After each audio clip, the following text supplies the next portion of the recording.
Aujourd'hui, je vous invite à lire ensemble un petit verset qui se trouve dans Luc au chapitre 11, le verset 13.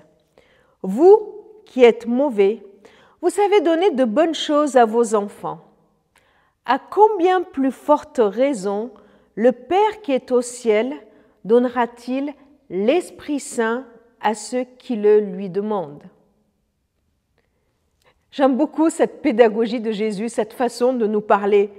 Il est là en train de nous dire, mais vous voyez, allez, vous êtes mauvais. Si on nous comparait à Dieu, nous ne sommes pas aussi bons que Dieu, donc nous sommes mauvais.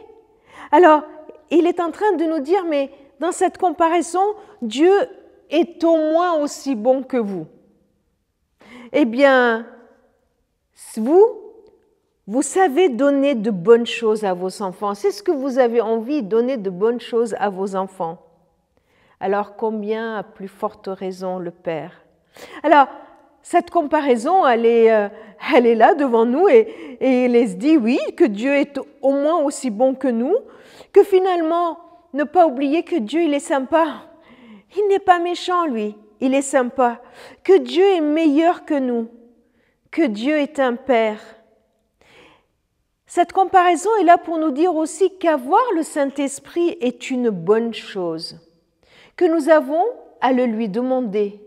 Et il nous invite à demander d'avoir l'Esprit Saint. C'est une bonne chose, ne pas en avoir peur, ne pas être timoré par rapport à l'Esprit Saint. Osez le lui demander parce que c'est une bonne chose pour nous, c'est l'aide dont nous avons besoin. Alors, tout simplement dans la confiance d'un enfant qui vient demander du pain à son papa, qui vient demander à manger à son papa, qui sait que son papa ne va pas lui donner une mauvaise chose, eh bien c'est une invitation en toute confiance à ne pas mépriser ou avoir peur de l'esprit, mais avec confiance de venir demander au Seigneur, « Seigneur, aujourd'hui, donne-moi ton esprit encore. Donne-moi ton esprit, cette aide dont j'ai besoin, ce compagnon dont j'ai besoin. Donne-moi ce nouveau souffle dont j'ai besoin aujourd'hui encore. Demandez et vous recevrez. »